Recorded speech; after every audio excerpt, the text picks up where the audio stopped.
I'm Sonia from Celestia Astrology. Have you spent the last few days mentally editing a text message or replaying a conversation in your head until it hurts? And we're going to ask you to just stop for a second. You're maybe stuck in this fixing loop. Might feel like you're being productive and mature, but really your nervous system is just stuck on a mode that I call proofreading reality. There is this specific Virgo trap that I'm going to ask you to watch for right now. It's a habit that looks exactly like responsibility, but it secretly keeps you trapped in this cycle of stress. I'm going to name that habit in just a moment, and once you see how it works, you'll never be able to unsee it again. On March the 3rd, 2026, we have a Virgo lunar eclipse at 12 degrees, right near the south node. You can think of this event like an exit ramp on a highway. True release happens through subtraction rather than adding more effort to your plate. The reason this matters is because on the other side of the sky in Pisces, things are getting very loud. We have a focus of inner planets. We have the sun, the north node, Mars. We have an exalted Venus. And we also have Mercury that's retrograde. And they're all together in that one sign, while the ruler of the eclipse, Mercury, is retrograde. All these planets together in Pisces can be heavy. I'm going to talk about exactly what to release and what to choose instead. Lunar eclipse is essentially a full moon, but with added tea, supercharged. It acts as a peak and a reveal that can lead to a clearing. Major endings, major beginnings. But it isn't all about doom or fate. I like to think of it also as a compost, fertilized earth, or something that reaches a natural end so that the space that opens up can become your new beginning. That's saying that a door has to close for a new one to open. And while we're moving through eclipse weeks, it can often make the plot thicken, but they can also bring the relief of finally being done dragging a heavy weight around, lifting that heavy burden that we need to release ourselves from. And the eclipses can be a time when that becomes really obvious to us. So as this eclipse lands in Virgo, right near the south node, this release has this very specific flavour. A lot of people think Virgo only deals with being organised and a perfectionist or being very healthy, but it can also show up as endless tweaking, that refinement, and this quiet self-criticism or critique that pretends to keep you safe. But it can also be this voice that's telling you if you just fix one more thing, then you can finally relax. But the problem is that that relaxation never actually comes. So I put together a simple list of things that you might consider releasing while we've got this south node moving through Virgo. We're looking at things like perfectionism, micromanaging, and the habit of rewriting the past in your head, all these stories that we hold on to.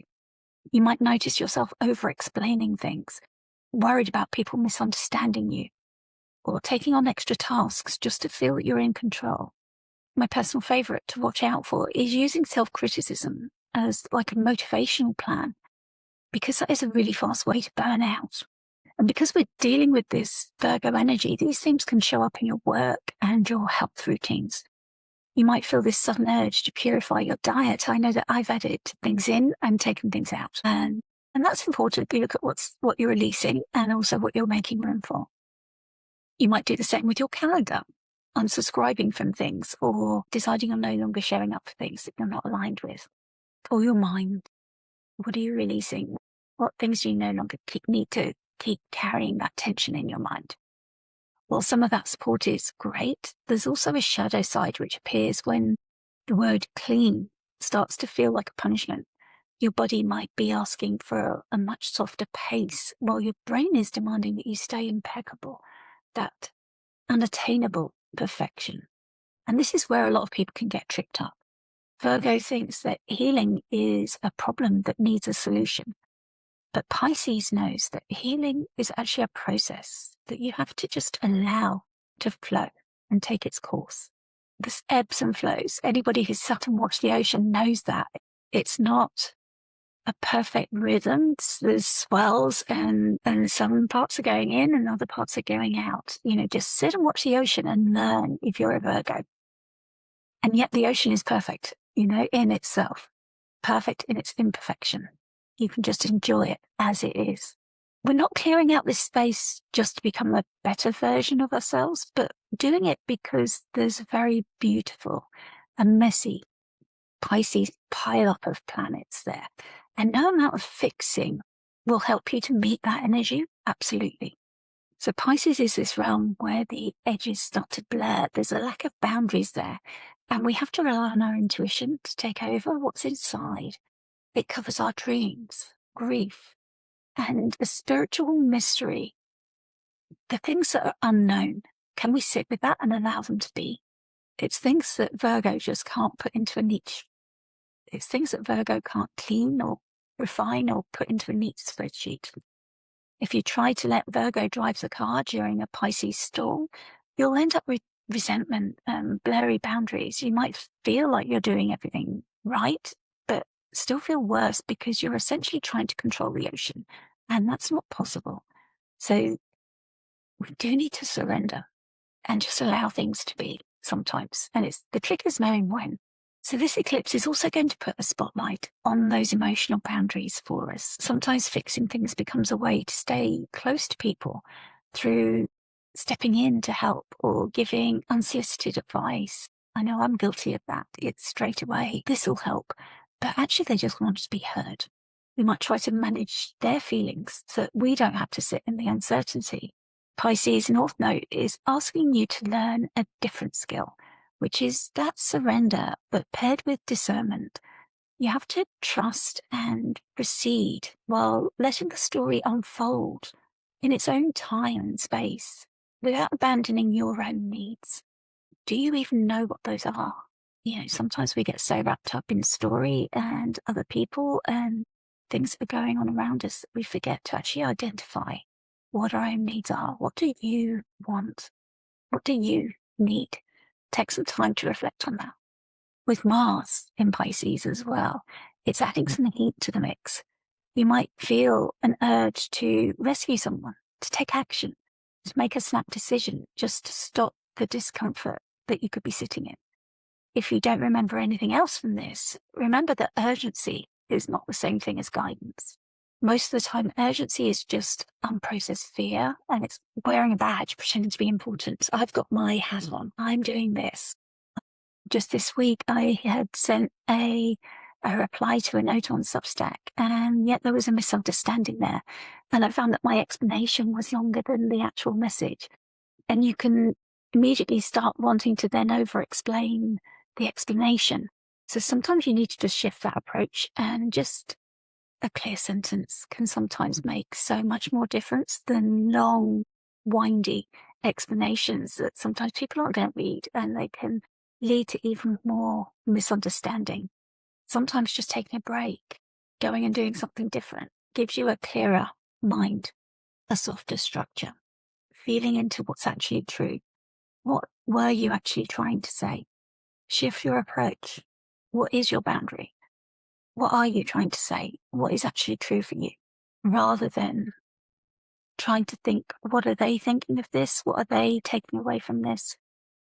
It doesn't really matter. What they think of you is none of your business. It's important to remember that sometimes, because with Mercury retrograde, there's going to be lots of misunderstandings around this time. And that's because Mercury is the ruler of this whole eclipse. This means the way through the fog isn't more action, more Mars, but rather reflection before we move. Taking that shift in perspective is exactly what we're going to look at now. Mercury retrograde in Pisces is important now because it forces the mind to slow down in the exact place, in that Pisces, in that Piscean ocean place, where you're likely hunting for a clean answer. Mercury is opposite its home sign of Virgo, and in Virgo, Mercury constantly wants to edit and refine and make things very clear. It's very granular. But in Pisces, it's only interested in the feeling, in the art of it, in the compassion that it can guide, in the intuition. It speaks in symbols. So Mercury retrograde reminds us that we shouldn't try and finalize anything while we're in this place. And things are that bit uncertain.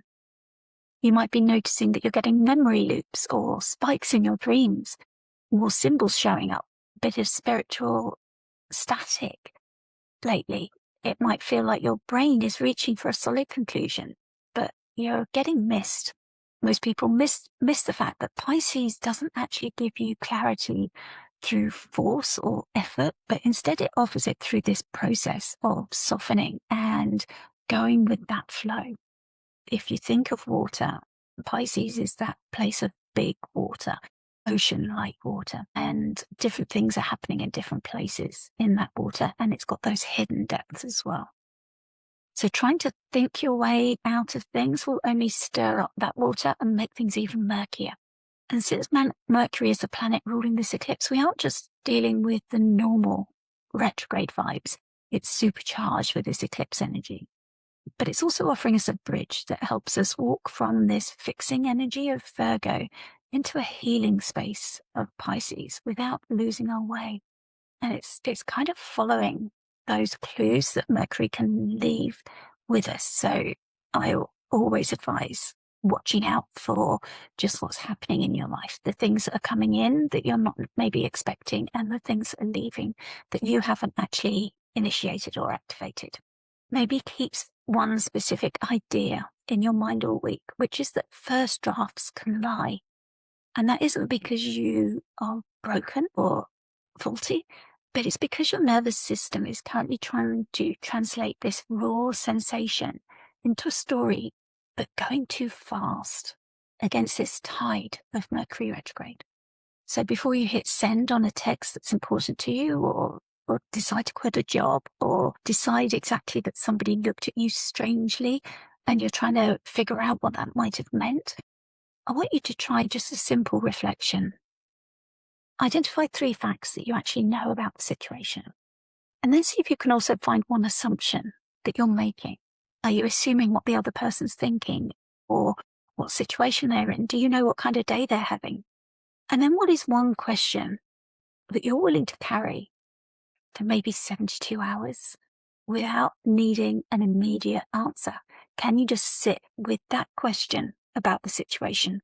Facts are things that we can actually observe, like the reality that somebody hasn't replied yet, or that your body tenses up when you think about a specific meeting that's coming. Whereas assumptions are just the mind trying to fill in those blanks, the unknown, with stories about being behind, or that you've messed up, or that so-and-so thinks that you were stupid, or, you're deciding that they're giving it a lot more importance than they may actually be doing. That's not a fact. That's you attaching a story. And then that final question is a seed that you plant. And it might sound like asking what else could be true, or what the kindest version of your boundary might look like if you stop demanding certainty. What might a friend tell you, or what might a friend ask you if you were your kindest friend? A big mistake that people make with Mercury and Pisces is to force closure just because they're sitting in the discomfort of the unknown, which is really just Virgo trying to take the steering wheel and get ahead of the ocean. You don't actually need total certainty to take one clean step forward, but you do need honesty and a signal from your body that tells you yes, no, or maybe not yet. And this is where Venus, being exalted in Pisces, becomes your medicine, because while Venus is incredibly gentle, while she's exalted, she's never weak. Venus functions as a mending energy. She harmonizes and brings a form of beauty that can restore you. And Venus asks for a deep devotion to whatever actually softens your system back into a state of coherence. So this Venus question that you should be asking now is, what is the kinder option that still protects your peace, rather than the nicest option that can usually end up leaking your time or your energy? Choosing the kinder path might mean telling somebody that you can't talk tonight, but you're available tomorrow. Or it might simply be giving yourself permission to rest without feeling like you had to earn it first. The Virgo trap we might fall into is taking over responsibility for outcomes that are completely out of our control, which is a belief that doing everything perfectly will somehow prevent disappointment or loss. And while that might look like maturity on the surface, it actually keeps you tense and scanning for signs of danger. You're on hyper alert, hyper vigilant, which means you end up editing your reality rather than actually living in it. That covers the general weather of this week of this eclipse season. But we should now make it personal because your birth chart actually shows exactly where you default to fixing and where your healing exit ramp is actually located. So generally this works best when you listen for your rising sign because I use whole sign houses. But if you don't know, your sun sign will work as well. It's just not as accurate. And I'm going to start with groups rather than going through all 12. And I'm going to start with one group in particular because this isn't just a clearing for you. It could be more significant and be a total reroute of your current path. So for the mutable risings, and those are Gemini, Virgo, Sagittarius, and Pisces, this time is hitting you more loudly than anyone else because these eclipses are landing in the major angles of your life. Your specific job right now is to practice discernment without becoming rigid. So find one boundary and one truth, and then just allow yourself to breathe. If you're a fixed rising, that's Taurus, Leo, Scorpio, or Aquarius. Your medicine is found in one strategic edit that frees up your energy so you don't try to redo your entire life all at once. Instead, choose just one system or one conversation that's currently draining you and focus on stopping that specific leak. Cardinal risings, that includes Aries, Cancer, Libra, and Capricorn, should focus on taking small and decisive steps rather than making any dramatic ultimatums. You are being asked to trust and proceed, even when things feel unclear, knowing that the fog will naturally start to lift as you keep moving forward. Well, as I said, if you don't know your rising sign yet, you can still use your sun sign to understand those. Or you can make a comment, and if you're happy to give me your birth details, I can help you find them. So I'm going to ask you to take a deep breath with me right now. Just let your shoulders drop as we slow our pace a little bit to just share a short little mindfulness practice that I call the clean container. So you start by inhaling for a count of 4, and then exhale for a count of 6. Repeating this for 3 rounds until the exhale acts as a spell that tells your body that it is safe enough to soften. For your Virgo prompt, ask yourself what the simplest, honest sentence is regarding what is actually yours to tend to today.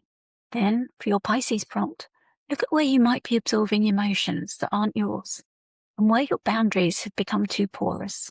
Choose one micro vow to keep for the next 7 days, maybe to help others without absorbing their pain, and to rest your body without feeling like you have to earn the right to be still. Drop the word witness in the comments below to take your vow, and you can also catch my fuller episode on the lunar eclipse in Pisces, and there'll be a link to it in the show notes. So thank you for joining me. Travel well, friends.